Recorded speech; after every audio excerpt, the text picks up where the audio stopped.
Jemi kthyer në studio, në këtë pjesë të dytë do të flasim për një libër i cili është shkruar nga një publiciste e njohur shqiptare, paneliste gjithmonë shumë e kërkuar në panele të ndryshme televizive, Edlira Gjoni. Libri që ajo ka përgatitur dhe që ka publikuar vetëm para pak kohësh titullohet Women Can ose Vajzat për Shqiprinë, i shqipëruar ndryshe titulli, varianti në shqip. Është një libër në fakt i shkruar në dy gjuhë, i cili evidenton vlerat e Shqipërisë përmes portretizimit të 51 vajzave dhe grave shqiptare.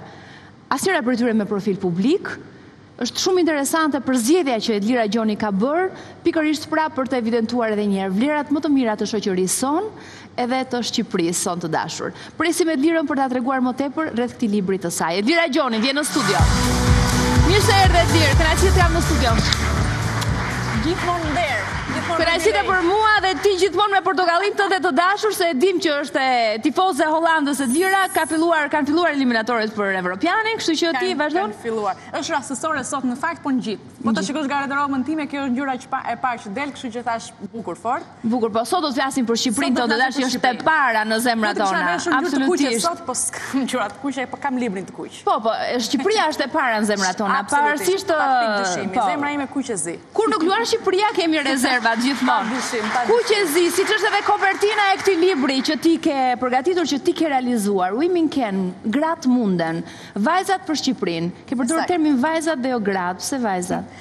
Një përzgjedhje ime me kast është e bërë kjo në fakt, sepse për mua qoftë ato që janë të sapo lindura, qoftë gjyshja ime që është 86 vjeçe janë vajza. I shikoj si të këtilla në shpirt. Në shpirt. Mua termi grua më duket më i fortë. Po nuk doja të nxjerrja anën e fortë të vajzave, doja të nxjerrja ato anët e tjera për të cilat ne nuk flasim kurrë, që janë ato jo brishtësinë, se vajza nuk është e brisht, është thjesht një pjesë e anashkaluar, jo e folur shumë për Shqipërinë, të cilën unë flas përmes 51 portreteve që variojnë nga 13 në 65 vjeç. Është ende shumë idealiste një vajzë apo jo. Do të flasim më tepër sepse është një libër, ulemi Edlirë, ulemi. Dhe do ta nisim pikërisht me një insert që ne kemi realizuar në lidhje me këtë libër për të prezantuar më pas edhe 51 personazhet e këtij libri, që vi secila me historinë e vet. Shohim materialin dhe kthehemi në studio.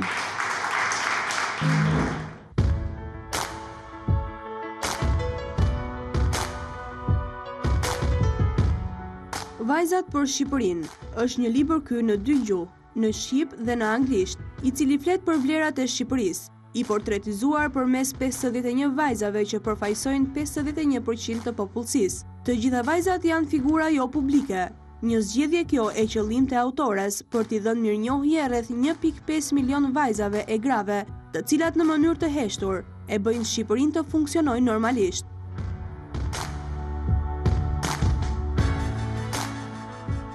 Ky libër është botim i qendrës për ndikim publik në Tiranë, mbështetur nga Instituti McCain në Washington nga autorja Edlira Gjoni. Edlira Gjoni është eksperte komunikimi, trajnere dhe lektore me eksperiencë të gjatë në media e jetë publike. Me mbi 15 vjet përvojë në komunikim, ka dhënë kontribut në projekte ndërkombëtare në Shqipëri e në vendet e rajonit, në fushat e arsimit, politikës, e veçanërisht përfaqësimit cilësor të grave e të rinjve në politikë. Prej eksperiencës në këtë institut, Edlira Gjoni u nxit që të niste këtë libër ku flet për vlerat dhe për pozicionin e grave si lidere, por këndvështrimi i saj është i veçantë. Ajo nuk flet për arritjet apo kompetencat profesionale të vajzave, por për karakterin e tyre, për vlerat të tilla si kurajoja, për kushtimi, pasioni, vetmohimi, sakrifica, vizioni, largpamësia, vendosmëria e palëkundur, guximi, motivuese, autentike, e balancuar, me integritet e kështu me radhë. Ky libër i dedikohet të gjitha vajzave dhe grave shqiptare që heshturazi, por me kuraj dhe për kushtim përpiqen çdo ditë të sjellin ndryshime pozitive përmes punës dhe karakterit të tyre, duke na dhënë siguri për normalitetin e Shqipërisë. Ky është një botim për vlerat, parimet, karakterin dhe leadershipin e heshtur të grave që me punën dhe projektet e tyre e bëjnë familjen, shoqërinë dhe Shqipërinë të mbahet në këmbë çdo ditë. Të 51 projektet kanë një karakteristikë të përbashkët, modestinë, edhe pse të përkushtuara e me rëndësi në pozicionet jo publike që kanë. Të gjitha këto vajza dhe gra ruajnë thjeshtësinë dhe modestinë në arritjet e tyre, çka i bën edhe më të admirueshme si shembull për t'u ndjekur. Arsyeja që janë zgjedhur figura jo publike ishte e qëllim, sepse kështu i japin hapësirë, mirënjohje dhe vlerësim të gjitha atyre vajzave dhe grave që me punën e tyre i shërbejnë edhe familjes, edhe vendit të punës, edhe Shqipërisë.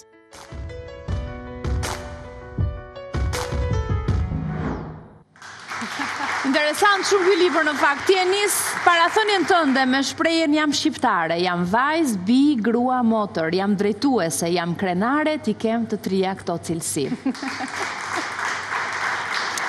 Ti duhet ishe e para që do ta kryesoje këtë listë në fakt të 51 grave, vajzave dhe grave që ti ke përfshirë në këtë libër. Falenderoj shumë Rudin. Çfarë të frymëzoi, çfarë të ngacmoi për të sjellë një libër të tillë? Ishte periudha kur isha në Shtetet e Bashkuara të Amerikës për një vit që qëndrova atje për të qëndruar një vit në fellowship në McKinney Institute në Washington, dhe siç na ndodh sar që jemi larg Shqipërisë, na merr malli për gjërat e bukura, për gjërat që nuk shikojmë kur jemi këtu, se na mbysin të përditshmet. Dhe unë vura re që gjëra për të cilën më merrte më shumë malli në Shqipëri ishin vajzat, gratë, nëna ime, që nuk e kam për ty, për gjithë njerëzit e mirë që më rrethonin të përditshmet time këtu në Shqipëri.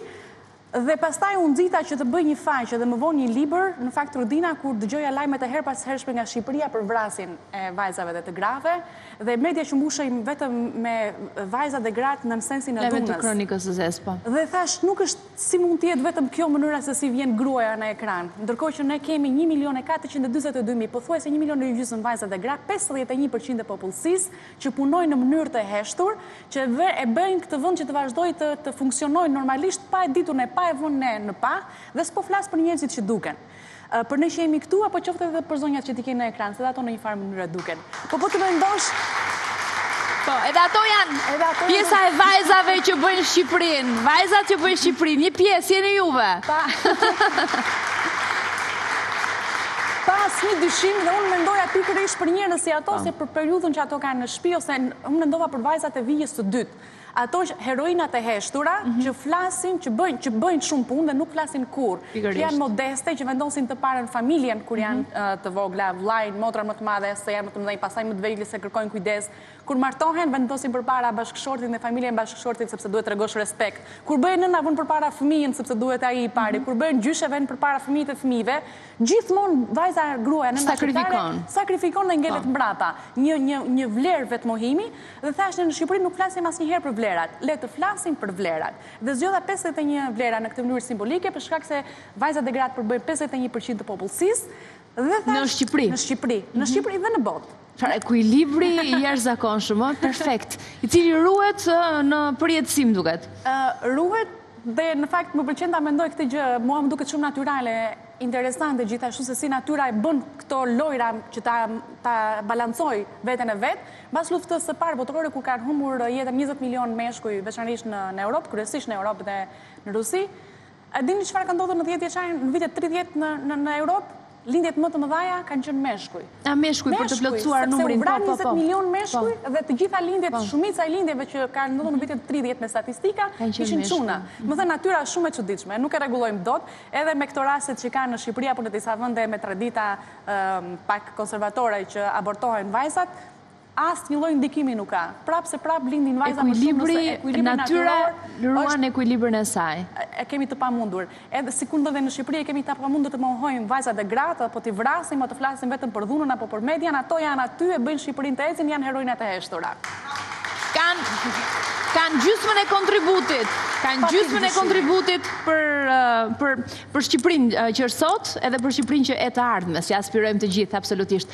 Cilat janë këto 51 personazh që ti ke zbuluar edhe që na ke prezantuar në këtë libër? Si i ke gjetur këto? Si i ke njohur këto vajza? Do doja ta nisa me teorinë e deduksionit, Rudina, të thoja që cilat ishin kriteret e mia për të mos futur vajza dhe gra që njihja, ose që janë të njohura në libër. Nuk doja të merresha me vajza dhe gra që janë të ekranit, sepse janë të njohura dhe kanë minjohjen e publiku për gjithçka që bëjnë. Politikane ose vajza që duan të futen karrierës politike gjithashtu nuk duat i fus, sepse ka shumë projekte për vajzat dhe gratë, vendimmarrjen e tjera me radhë, dhe thash do flas për ato që nuk flet askush. Për njerëz si vajzat që janë në publik dhe për njerëz si familjarët e atyre. Dhe më është dashur 1 vit e gjysmë që unë të identifikoj 51 portrete. Personazhi i parë është hedhur në faqe në datën 27 shtator 2017 dhe i fundit në datën 1 mars 2019. Do me thënë, gati 18 muaj për të identifikuar, i bie një vajzë, unë kisha synimin që të bëja një vajzë në javë, po ishte shumë e vështirë, Rudina. Kishte pasur momente gjatë gjithë kësaj nismës time, në fillim kam bërë faqen në Facebook, pastaj në janar të këtij viti nisa që ta bëj librin, edhe në dëgju, që ta marrin edhe personazhet e huaj, dhe kisha shumë vështirësi, kaloni mund më kanë kaluar rreth 3 javë pa hedhur asnjë personazh sepse më ngeste diku, dhe se njëri i medias që jam, s'na ikën krimi, po se rregulluam atë gjë, nuk kalojmë dot në tutje. Edhe doja që se s'bën personazhin ta sistemoja, ta nxirja ashtu si doja unë, edhe më duhet të telefonoja duke qenë jashtë Shqipërisë, ishte akoma më e vështirë. Me kthimin tim këtu pastaj nuk e kam mbajtur. Bëjnë gjërat më të lehta. Kam udhëtuar, kam mbajtur deri në Boboshtis për gjetur personazhet e mia, kam mbajtur në skuta ku nuk të shkon mendja, kam një zonjë aty që është, domethënë se për mua nga Mirdita, nga fani i Mirditës, një nën me 3 fëmijë, që për mua ngjalli interes sepse e kam ndeshur ditën që bëhej asambleja e një partie të madhe politike në vend, dhe zonjat këtu me Gucci dhe me Prada diskutonin se si të hiqnin varfërinë e asaj atje, që po i shikonte përmes ekranit dhe nuk kishte për të dhënë fëmijëve për të ngrënë. Dhe zonjat u lodhen dhe dolën të pinin kafe që kushton e dim se sa në hotelet e shtrenjtë të Tiranës, dhe ajo që bëri kafen e vet turke mbi sod dhe që ju thoshte fëmijëve gjente motivimin, dhe kjo zonjë për mua paraqet vlerën e motivimit, lidere në kushte skamore, dhe ju thoshte fëmijëve, do të vijë edhe dita jonë, mos u bëni merak, nuk ka problem, disa njerëz e kanë ashtu jetën, ne kemi kështu, e rëndësishme është ju të jeni njerëz të mirë. Dhe nuk e besoja se si një nën që vuan kaq shumë, më mëson fëmijëve vlera. Dhe jo para, apo të synojnë që të bëhemi dhe ne si ata. Nuk u tha që dhe ne do ta kemi një ditë një palë syze si ata atyre. Ju tha që një ditë ju do të bëheni fëmijë shumë të mirë, dhe do të jenë shumë krenare për ju.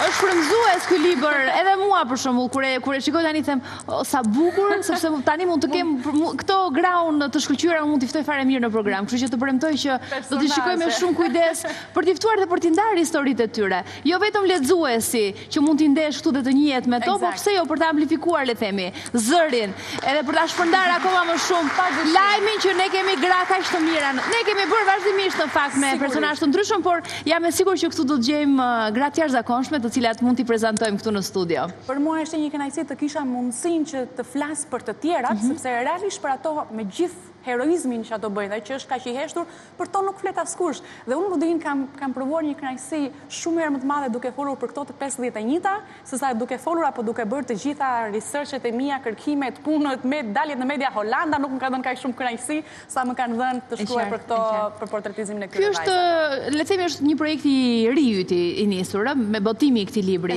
Mendon që të vazhdosh, ke në plan të vazhdosh në ç'formë? Do të jetë një vimësi e këtij libri të sapo realizuar, të sapo publikuar, apo ndoshta do të sjellësh një projekt tjetër? Faleminderit për pyetjen, në fakt sepse është një shqetësim dhe një pikë pyetje që unë e kam të përditshme. Duke parë se çfarë impakti pakti libri në datën 8 mars në mënyrë të qëllimit unë e promovova, është pjesë e lëvizjes, se lëvizja ime është Vajzat për Shqipërinë. Libri është thjesht pjesë e kësaj lëvizje, dua që të jetë në funksion të atij.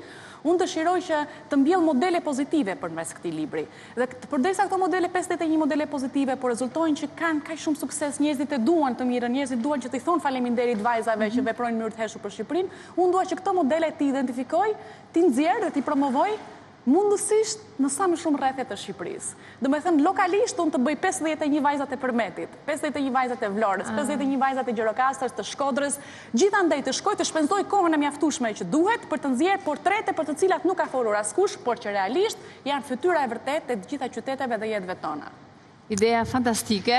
Unë shpresoj që ta bëj, kjo është dëshira ime. Është një nismë e madhe, sepse ka vërtet shumë punë, po ta mendosh, por që ja vlen kam përshtypjen, do të bësh një gjë të bukur që do të mbetet gjë e rëndësishme në fund fare. Mua më jep lumturi. E shikoj që emisioni i jep lumturi, e shikoj që njerëzit e mirëpresin, sepse tek e fundit është diçka pozitive dhe nuk kemi mësuar ta pranojmë pozitivitetin ose t'i themi të tjerëve faleminderit vajza që ekzistoni.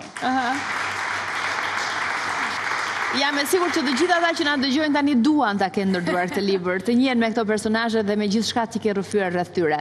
Gjendet në libraritë e Tiranës? Sigurisht, sepse libri ka të gjitha parametrat që kërkohen ligjërisht për të qenë i tillë, është te biblioteka kombëtare, gjithashtu gjendet për ata që duan ta marrin dhe ta lexojnë. Libri është në fakt pa pagesë, sepse kjo ishte një zgjidhje ime, se unë nuk mund të shes vlera. Dhe përderisa vlerat...